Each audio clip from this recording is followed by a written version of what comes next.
আজকের এই ভিডিওর মধ্যে আমরা কোনো ধরনের জব রিলেটেড কথা বলবো না, কোনো ধরনের কোনো প্রাইভেট নয়, কোনো গভর্নমেন্ট জব নোটিফিকেশন নিয়ে কথা বলবো না। আজকের এই ভিডিওতে আমরা শুধুমাত্র কথা বলবো এই যে ত্রিপুরার মধ্যে যে টিটিএডিসির সাবজোনাল ডেভেলপমেন্ট অফিসারের আনসার শিট লিক হয়ে গেল সেই বিষয়ে, এবং যে waited result GRBT, special executive এবং বিভিন্ন কম্পিটিটিভ এক্সামের ওয়েটেড, যেমন জেল পুলিশ হয়ে গেল এবং ত্রিপুরার আরও অনেকগুলো এক্সাম রয়েছে যেগুলো এখনও কন্ডাক্ট করানো হয়নি। সেই রিলেটেড আজকে আমরা এই ভিডিওর মধ্যে কথা বলতে চাই এবং সকলকে এই রিলেটেড আমি সকলের অপিনিয়ন জানতেও চাই, এবং এই ভিডিওর মাধ্যমে আমি সবার সঙ্গে যোগাযোগ করে এইটা জানতে চাই যে তার জন্য কি করা উচিত এবং আমরা তার জন্য কি করতে পারি। এই সকল এই যে পেপার লিকসগুলো হয় বা বিভিন্ন এক্সাম ডিলে হয়, তারপর রিক্রুটমেন্টের প্রসেসে 4-5 বছর চলে যায়, তার জন্য আমাদের কি করা উচিত এবং কারা এর জন্য রেসপন্সিবল। এই যে সানডে 9 জুন 2024 টিটিএডিসির সাবজোনাল ডেভেলপমেন্ট অফিসারের এক্সাম হওয়ার কথা ছিল, তার ঠিক একদিন আগে ওইটার আনসার শিটটি লিক হয়ে গেল। কারা করলো এই আনসার শিট? আই থিঙ্ক এই আনসার শিটগুলো তো অফিস থেকেই রিলিজ হয়েছে, অফিস থেকেই লিক হয়েছে। এটা তো কোনো প্রিন্টিং দোকানে ছিল না, বা এটা তো কোনো কম্পিউটারেরও দোকানে, সাইবার ক্যাফেতেও ছিল না যে সেখান থেকে লিক হয়ে গেছে। তোমরা হয়তো অনেকেই জানো যে এই যে পেপারস লিকগুলো, সেগুলো ম্যাক্সিমাম শুধুমাত্র আমাদের ত্রিপুরার মধ্যে নয়, অল ওভার ইন্ডিয়াতে হয়ে থাকে। ইউপি, বিহার এগুলো রাজ্যে সবথেকে বেশি পেপার লিকস হয়ে থাকে। কিছুদিন আগে তোমরা হয়তো সেই নিউজটিও দেখেছো যে ইউপি কনস্টেবলের পেপার লিক হয়ে গেছে, এবং 25,000 চাকরি যে ওয়েস্ট বেঙ্গলের চলে গেল, সেগুলোর মধ্যে কিন্তু স্ক্যাম ছিল। তোমরা হয়তো অনেকেই সেই নিউজটিও শুনেছো।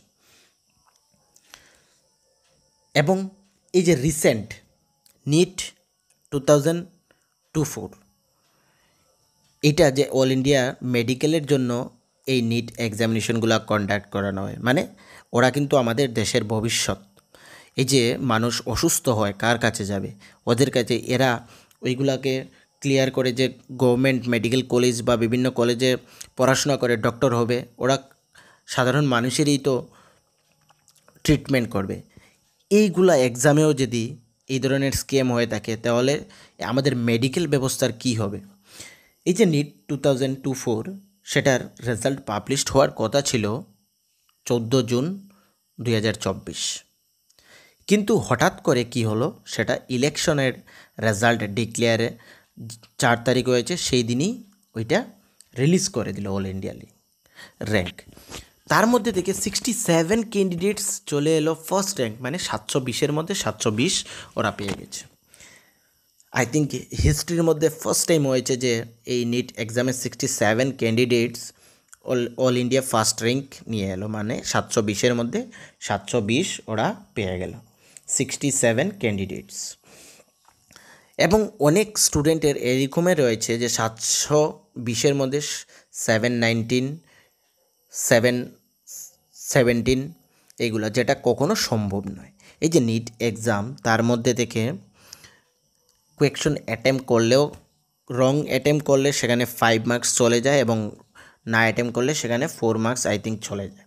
ঠিক আছে, তো এই যে নাম্বারসটা, সেটা কখনো সম্ভব হয়নি। এইটার পরিপ্রেক্ষিতে নিট এনআইটি যে নিট এক্সামিনেশন করা ন্যাশনাল টেস্টিং এজেন্সি, তারা ক্ল্যারিফিকেশন দিয়েছে যে অনেক সেন্টারে এটা পেন বেসিস তোমাদের এক্সামিনেশন হয়, সেখানে লেট পেপার ডিস্ট্রিবিউশন হয়েছিল, তার জন্য গ্রেস মার্ক দেওয়া হয়েছে।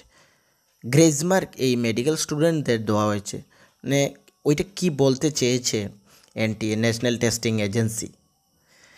এবং এই যে এর জন্য কিন্তু কোনো পলিটিশিয়ান কারও কিন্তু ভয়েস রাইজ করছে না। এই যে স্টুডেন্টগুলোর সঙ্গে ফ্রড হচ্ছে, কিন্তু কোনো পলিটিশিয়ান তার ভয়েস রাইজ করছে না। ওরা এখন গভর্নমেন্ট বানানোর জন্য ব্যস্ত। আজকে সানডের দিন, আজকে হয়তো মন্ত্রিসভা গঠনের দিন, তোমরা সকলেই জানো। এই যে ইলেকশনের 14 তারিখ রেজাল্ট পাবলিশড হওয়ার কথা, কিন্তু সেটা কেন 4 তারিখে হলো সেটাও কিন্তু ন্যাশনাল টেস্টিং এজেন্সি তার কোনো ক্লিয়ারিফিকেশন দেয়নি। তারপর ত্রিপুরা রাজ্যের মধ্যে অনেকগুলো এক্সাম রয়েছে, তোমরা হয়তো অনেকেই ভুলেই গিয়েছো এই যে জেআরবিটির নোটিফিকেশন, গ্রুপ ডির নোটিফিকেশন কবে এসেছিল, জেআরবিটি গ্রুপ সির নোটিফিকেশন আসার কত দিন পরে এবং অনেক প্রবলেমের পর জেআরবিটি গ্রুপ সির রেজাল্ট পাবলিশ করেছে। গ্রুপ ডির তো এখন পর্যন্ত কোনো ফাইনাল রেজাল্ট পাবলিশড করেনি, আর নিয়ার অ্যাবাউট 4 থেকে 5 বছর চলে গেল। ইভেন কি স্পেশাল এক্সিকিউটিভ, যেটা 3 বছরের জন্য কন্ট্রাকচুয়াল চাকরি, তার জন্যেও অলরেডি 3-4 বছর ওরা এই নোটিফিকেশনের মধ্যেই চলে গেল। এখনও ইন্টারভিউ হয়ে গেছে কিন্তু রেজাল্ট এখনও পাবলিশড হয়নি। সামনে 1 থেকে 1.5 মাস পর আবার ত্রিপুরা রাজ্যের মধ্যে পঞ্চায়েত ইলেকশন রয়েছে।